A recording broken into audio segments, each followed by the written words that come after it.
Loose facial skin क्या है, क्यों हो जाती है और इसके क्या इलाज है? इन सभी क्वेश्चंस को जानने के लिए इस वीडियो को ज़रूर देखें।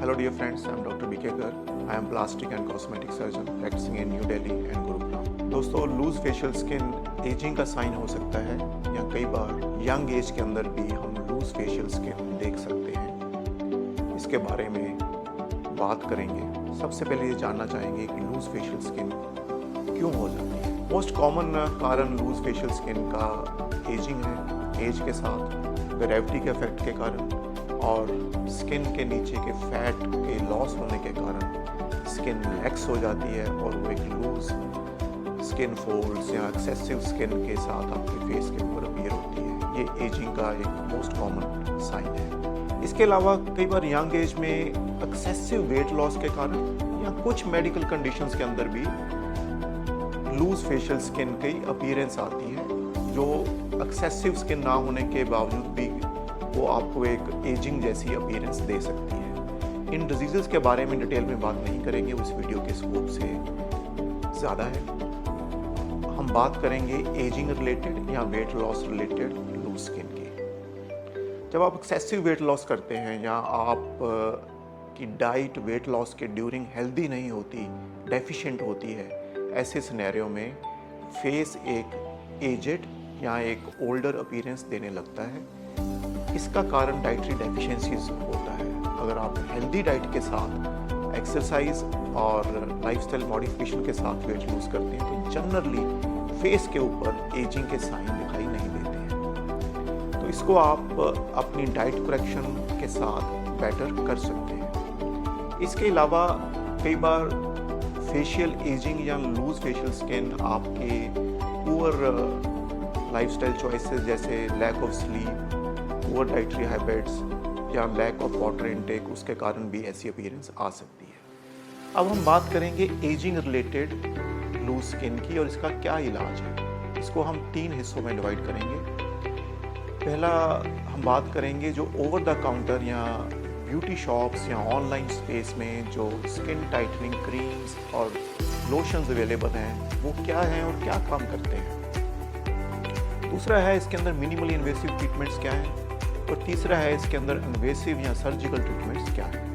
पहले बात करते हैं ओवर द काउंटर या ब्यूटी प्रोडक्ट्स जो स्किन लिफ्टिंग और स्किन टाइटनिंग के नाम से सेल किए जाते हैं। आपको जान के दुख होगा कि most of these creams skin को टाइट नहीं कर सकती, क्योंकि ऐसी कोई क्रीम नहीं है जो मेडिकल ग्रेड ना हो और आपकी स्किन को डेप्थ में जाके ट्रीट करे और उसके अंदर टाइटनिंग अचीव करे। जो भी इन क्रीम्स के साथ आपको एक इमीडिएट डिफरेंस या एक शॉर्ट टर्म इम्प्रूवमेंट दिखता है, वो उसके मॉइस्चराइजेशन कंटेंट के कारण या कई बार आपकी जनरल स्किन क्वालिटी जैसे ड्राइनेस, पिगमेंटेशन या ऐसी कुछ प्रॉब्लम्स को बेटर करके जो बेनिफिट आपको मिलता है उसी से होता है।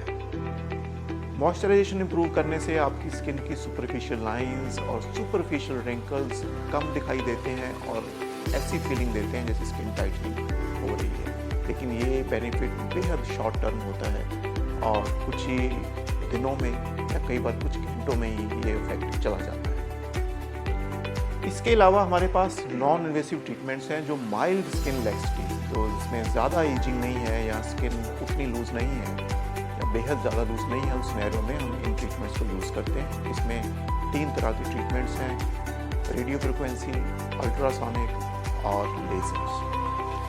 रेडियो फ्रिक्वेंसी ट्रीटमेंट आपकी स्किन को हीट करता है और ये स्किन के सुपरफिशियल लेयर्स के अंदर रेडियो फ्रिक्वेंसी से जनरेटेड हीट पेनिट्रेट करती है, जो कोलाजन और इलास्टिन को स्टिमुलेट करती है, जिसके कारण आपकी स्किन में टाइटनिंग आती है, स्किन का टोन बढ़ जाता है। इसके जनरली 1 से ज़्यादा सेशंस चाहिए होते हैं। ये एक पॉपुलर ट्रीटमेंट है और फ्रीली अवेलेबल है आजकल। दूसरा ट्रीटमेंट है हाईफू के नाम से जाना जाता है, हाई इंटेंसिटी फोकस्ड अल्ट्रासाउंड। इसके अंदर अल्ट्रासाउंड एनर्जी को यूज़ किया जाता है। इसकी डेप्थ कई बार रेडियो फ्रिक्वेंसी ट्रीटमेंट से ज़्यादा हो सकती है। Generally as a single treatment या 2 से 3 ट्रीटमेंट सेशंस के साथ स्किन टाइटनिंग अचीव की जाती है। सिमिलर मैकेनिज्म है लेकिन इसके अंदर एनर्जी अल्ट्रासोनिक है, और ये एनर्जी कोलाजन स्टिमुलेशन करती है और उससे स्किन टाइटनिंग अचीव होती है।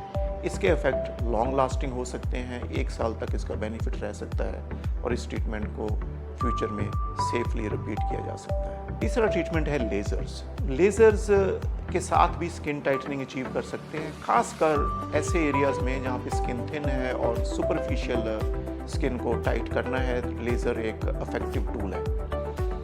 लेज़र के साथ सिर्फ एक ही इशू है, अगर आप सिग्निफिकेंट टाइटनिंग अचीव करना चाहते हैं तो उसका डाउन टाइम होगा और उस डाउन टाइम के ड्यूरिंग आपको सन प्रोटेक्शन चाहिए। ये डाउन टाइम 8 से 10 दिन से लेके 3 हफ्ते तक भी हो सकता है।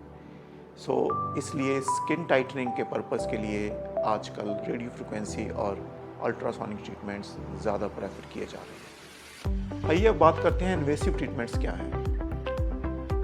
आजकल हमारे पास इन्वेसिव रेडियो फ्रिक्वेंसी भी अवेलेबल है, जिसके अंदर रेडियो फ्रिक्वेंसी प्रोब को स्किन के नीचे इंट्रोड्यूस किया जाता है, इसलिए इसका इफेक्ट सुपरफिशियल या एक्सटर्नल रेडियो फ्रिक्वेंसी से कहीं ज़्यादा होता है और ये almost surgical grade skin tightening achieve कर सकता है।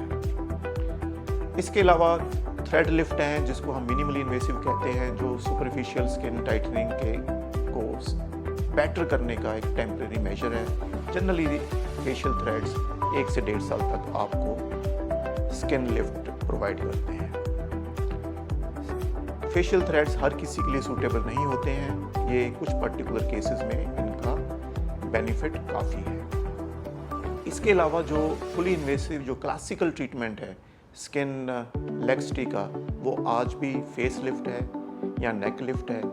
ऐसे सिनेरियो में ये एक मेजर सर्जरी है जिसको अंडर GA किया जाता है और एक सिग्निफिकेंट डाउन टाइम है। इसके सिग्निफिकेंट डाउन टाइम और कुछ हद तक स्कारिंग के इशू के कारण ये सर्जरी आजकल उतनी पॉपुलर नहीं है और मिनिमली इन्वेसिव और नॉन इन्वेसिव ट्रीटमेंट्स को ज़्यादा प्रेफर किया जाता है। स्किन लेक्सिटी के लिए अगर आप कंसल्ट करना चाह रहे हैं या कोई और क्वेश्चंस हैं, please get back to us. We will be very happy to help you. Thank you very much.